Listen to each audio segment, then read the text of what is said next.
I recently interviewed the head of BCG's pricing practice, Jean-Manuel Itzeret, or JMI as he goes by, and he pointed out something that has really infected my thinking, combined with other research and ideas that I have been mulling over.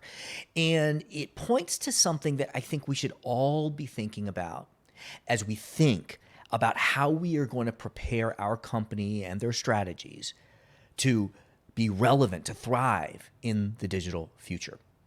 Now, JMI pointed out that the marginal cost of producing a digital good is effectively zero. Once you've created a digital book or an online course or a digital skin or a WordPress plugin, you can sell the next one or the next 1,000 ones at no meaningful additional expense. Now, you may not be selling digital products, but the value your customers pay for is likely increasingly digital. Like they used to buy your doorbell because it looked aesthetically pleasing next to their door, or your watch because of its craftsmanship, or the light bulbs that you sell because of their efficiency. But now your customers increasingly choose you because your doorbell can see, because your watch can track you, or because your lights can connect to their phones. As more of the value your products deliver becomes digital, the lower your blended marginal cost comes down. We are headed toward a world of low and, in many cases, zero marginal cost. So let's imagine that for a moment. How would you price your product if you had no marginal cost to recoup for producing it? Now, Michael Porter famously proposed that there are two generic strategies. One is cost leadership, the other is differentiation.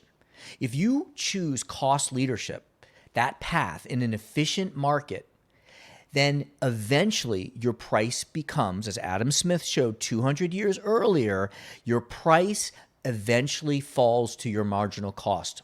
Or in our pending scenario, you will have a price of zero. A free product. Now, that's not necessarily a losing strategy. You can always make your money elsewhere.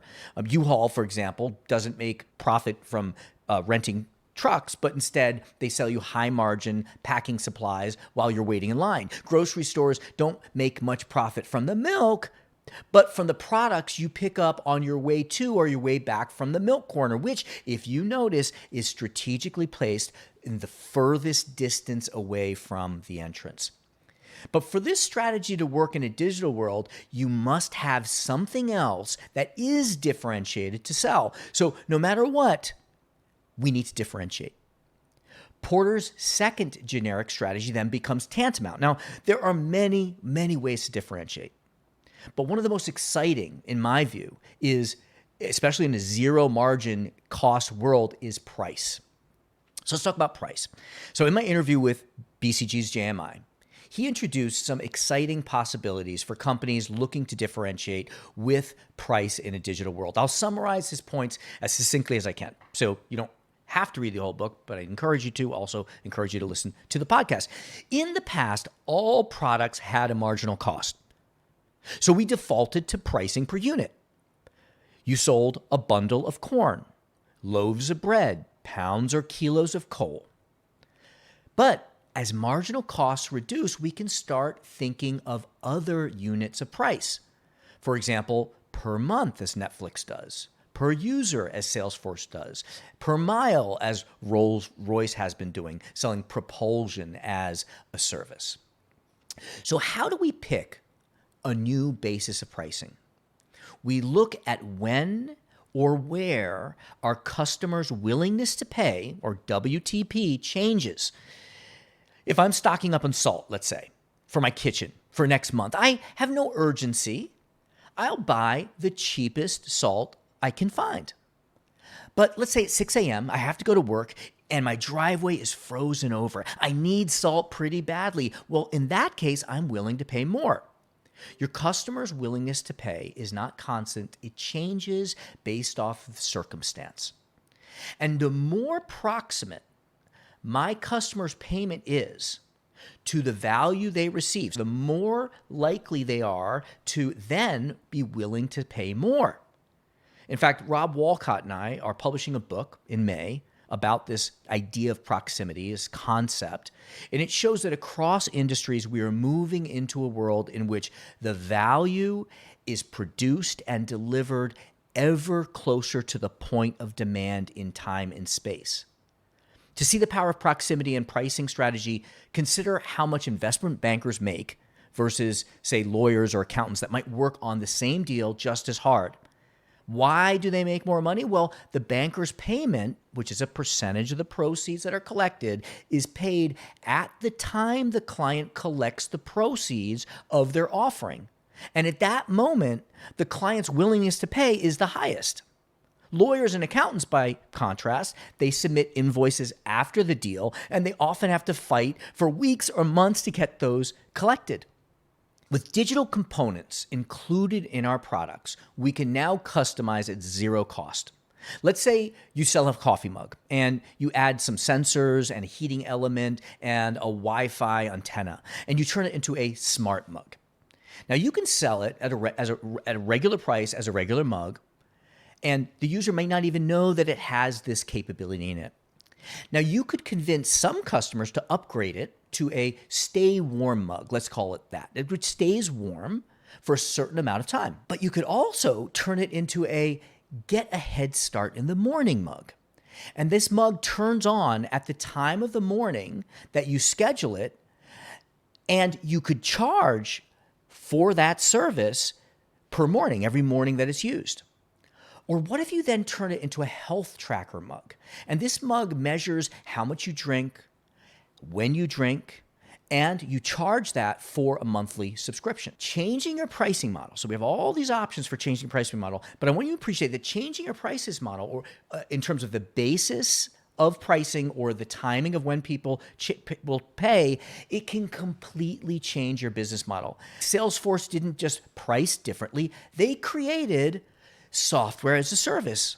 Netflix didn't just rent movies per month. Instead of per movie, as Blockbuster was doing, Netflix created the entertainment subscription market. By rethinking our pricing model, we have the opportunity to transform our businesses and our industries. Now, let's elevate the implications of this digital pricing opportunity one step further. One of my favorite books on digital strategy this year is The Future of Competitive Strategy by Mohan Subramaniam. And one of several intriguing ideas he introduces is the idea of a digital customer. So Barnes & Noble has mostly physical customers. You may spend an hour in the store and only generate one digital footprint for Barnes & Noble at the time that you check out if you buy something. Contrast that with Amazon. Amazon has digital customers. If a digital customer for Amazon spends an hour on the site, even if they don't buy anything, they generate tens and hundreds of digital footprints. What do they look at? What do they click in? What do they search for? So think of your product and your customers not as products and customers, but rather as sources of data. Going back to our hypothetical coffee mug, for example, what if the mug was simply a way to get data? What if you weren't in the business of making mugs, you were in the business of data and happened to choose a coffee mug as your measurement device? This allows you to explore charging entirely different stakeholders by asking who else benefits from this data. You could, for example, sell the mug to a healthcare provider or a fitness trainer who gives it to their clients or patients for free as part of a home monitoring program. The possibilities are endless. So there's so much to unpack here, so many implications, and we'll get into them in the future. But for right now, to rethink what digital may make possible for you, ask these 7 questions. Number 1, how much of the value my customer pays for is physical versus digital, and how could I increase the value I deliver digitally? For example, adding sensors and a Wi-Fi antenna to a coffee mug. Number 2, when customers use your product, how does their willingness to pay change? When is their willingness to pay the highest? 3, what new units of pricing might you consider? Brainstorm them. Number 4, what would it look like to put when people pay closer in proximity to the moments of high willingness to pay? 5, what if your product was not a product, but rather a tool to create a digital customer and capture data? How might this change who pays? What stakeholder ends up paying?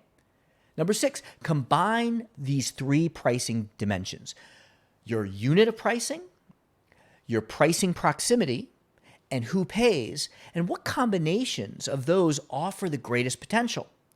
And finally, if you chose this new pricing strategy, what would your business model look like? How would that kind of company act differently? For example, how does that kind of company organize or recruit or operate or market or brand or partner, etc.? Have fun.